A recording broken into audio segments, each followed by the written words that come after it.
قل، اے محبوب آپ فرمائیے، ان کنتم تحبون اللہ، اگر تم اللہ سے محبت کرتے ہو۔ کچھ لوگ حضور کے پاس آئے اور کہنے لگے ہم اللہ سے محبت کرتے ہیں، ہمیں اللہ کافی ہے، ہمیں آپ پر ایمان لانے کی کوئی ضرورت نہیں۔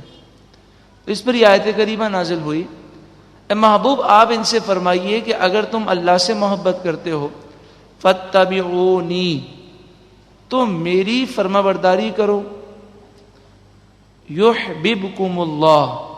پہلے تم اللہ سے محبت کا دعویٰ کرتے تھے، لیکن اگر تم میری فرما برداری کرو گے تو پھر تمہارا صرف دعویٰ نہیں ہوگا بلکہ کرم یہ ہوگا، یحببکم اللہ، اللہ تم سے محبت فرمائے گا، وَيَغْفِرْ لَكُمْ ذُنُوبَكُمْ، اور اللہ تمہارے گناہوں کو معاف کر دے گا، وَاللَّهُ غَفُورٌ الرحیم، اور اللہ بخشنے والا مہربان ہے۔ قل، اے محبوب آپ فرمائیے، اطیعوا اللہ والرسول، اللہ کی اطاعت کرو اور رسول کی اطاعت کرو۔ فَإِن تَوَلَّوْا، پس اگر وہ منہ پھیر لیں، فَإِنَّ اللَّهَ لَا يُحِبُّ الْكَافِرِينَ، تو انہیں کہہ دیجئے کہ بے شک اللہ تعالیٰ کافروں کو پسند نہیں فرماتا۔ اذ قالت امرأۃ عمران، عمران کی زوجہ نے کہا، ربی، اے میرے رب، انی نذرت لک ما فی بطنی محررا، جو کچھ میرے پیٹ میں ہے میں اسے ہر کام سے آزاد کرتی ہوں اور اسے تیری راہ میں وقف کرتی ہوں، فتقبل منی، اے پروردگار تو مجھ سے قبول فرما، انک انت السمیع العلیم، بے شک تو ہی خوب سننے والا، علم والا ہے۔ حضرت عمران کی زوجہ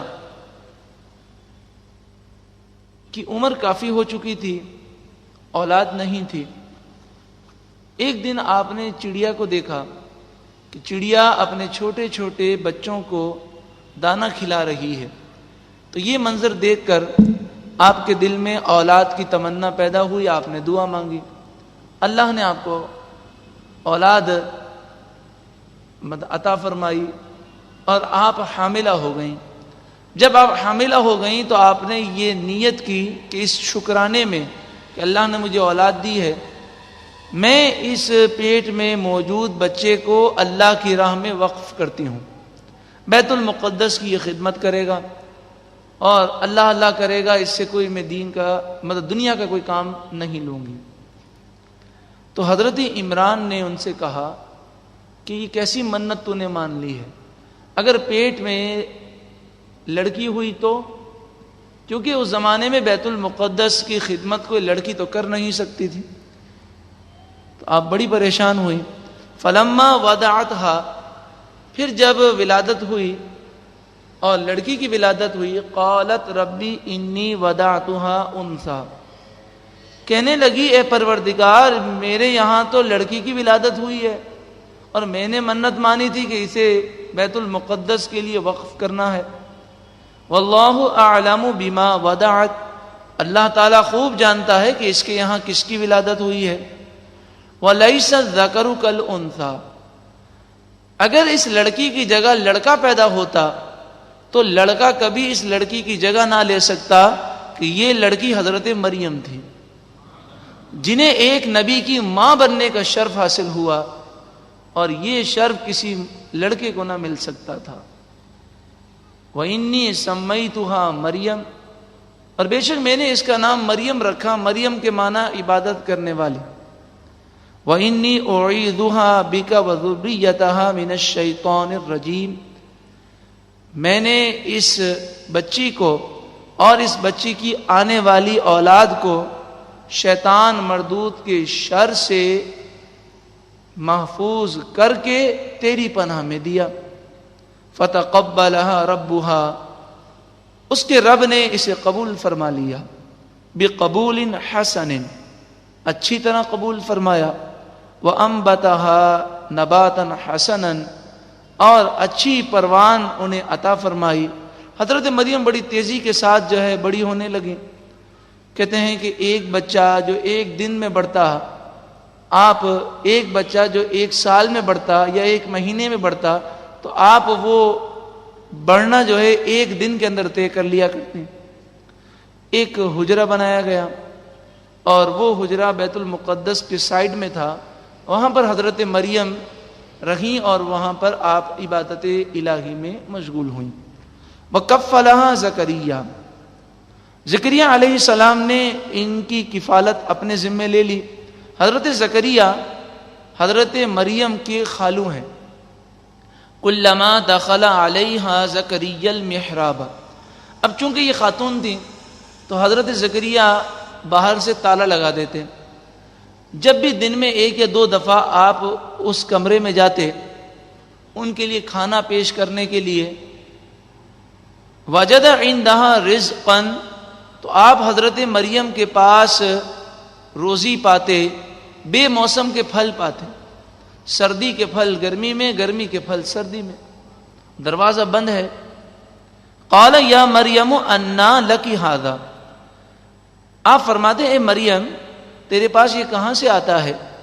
قالت هو من عند اللہ، وہ فرماتی ہیں کہ یہ میرے پاس اللہ کی طرف سے آتا ہے۔ ان اللہ یرزق من یشاء بغیر حساب، بے شک اللہ تعالیٰ جسے چاہتا ہے بلا حساب و کتاب روزی عطا فرماتا ہے۔ ہنالک دعا زکریا ربہ،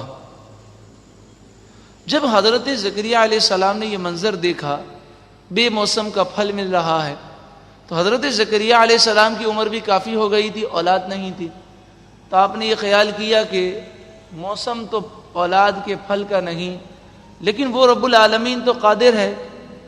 آپ کا عقیدہ تو یہ تھا، اب توجہ زیادہ ہو گئی، تو آپ نے دعا کی۔ قال رب هب لی من لدنک ذریۃ طیبہ، اے پروردگار اپنی رحمت سے مجھے نیک صالح اولاد نصیب فرما۔ انک سمیع الدعاء، بے شک تو ہی دعاؤں کو سننے والا ہے۔ یہ وہ دعا ہے، بے اولاد شخص اگر یقین کامل کے ساتھ ہر نماز کے بعد اس دعا کو مانگے، رب العالمین کی رحمت پر یقین رکھے، اللہ تعالیٰ اپنے کرم سے اسے نیک صالح اولاد نصیب فرمائے۔ آیت نمبر یاد کر لیجئے، سورہ آل عمران آیت نمبر 38۔ ربی حبلی سے آخر تک پڑھنا ہے، ربی حبلی من لدنک ذریۃ طیبہ انک سمیع الدعاء، آیت نمبر 38 سورہ آل عمران۔ ہر نماز کے بعد اول آخر ایک ایک مرتبہ درود پاک پڑھ کے بیچ میں یہ دعا پڑھ لی جائے۔ فنادتہ الملائکۃ وہو قائم یصلی فی المحراب، محراب میں اپنے عبادت کے کمرے میں آپ عبادت کر رہے تھے، فرشتوں نے انہیں ندا دی، ان اللہ یبشرک بیحییٰ، بے شک اللہ تعالیٰ آپ کو یحییٰ کی خوشخبری دیتا ہے، مصدقا بکلمۃ من اللہ، جو اللہ کے کلیمے حضرت عیسیٰ علیہ السلام کی تصدیق کرنے والے ہوں گے، وسیداً، اور سردار ہوں گے زمانے کے، وحصوراً، اور ہر قسم کی عورتوں سے بچنے والے ہوں گے، ونبیا من الصالحین، اور مقرب نبی ہوں گے۔ قال ربی انا یکون لی غلام، حضرت زکریا علیہ السلام نے عرض کی، پروردگار میرے یہاں اولاد کیسے ہوگی؟ وقد بلغنی الکبر، مجھے تو بڑھاپا آ گیا ہے، 100 سال سے زائد آپ کی عمر تھی، وامرأتی عاقر، اور آپ کی زوجہ کی عمر 90 سال سے زائد تھی، اور میری زوجہ بانجھ ہے، تو کیا اب ہمیں دوبارہ جوانی ملے گی کہ اسی عالم میں اولاد ہوگی؟ یہ سوال ہے۔ قال کذالک اللہ یفعل ما یشاء، فرمایا اللہ تعالیٰ اسی طرح جو چاہتا ہے کرتا ہے، یعنی اسی عالم میں اللہ تعالیٰ آپ کو اولاد عطا فرمائے گا۔ قال رب اجعل لی آیہ، عرض کیے پروردگار جب میری زوجہ امید سے ہوں تو اس کی کوئی نشانی مقرر کر دے تاکہ میں تیری عبادت کروں، تیرا شکر کروں اس دن۔ قال آیتک الا تکلم الناس 3 ایام الا رمزا، فرمایا اس کی نشانی یہ ہے کہ اس دن آپ کی زبان بند ہو جائے گی، آپ اللہ کا ذکر کر سکیں گے، اللہ کی عبادت کر سکیں گے، لیکن لوگوں سے کلام کرنے جائیں گے تو زبان رک جائے گی، آپ سمجھ جائیے گا کہ وہ نعمت آپ کو حاصل ہو گئی ہے۔ وَاذْكُرْ رَبَّكَ كَثِيرًا وَسَبِّحْ بِالْعَشِيِّ وَالْإِبْكَارِ، اپنے رب کو خوب یاد کیجئے اور صبح و شام اس کی تسبیح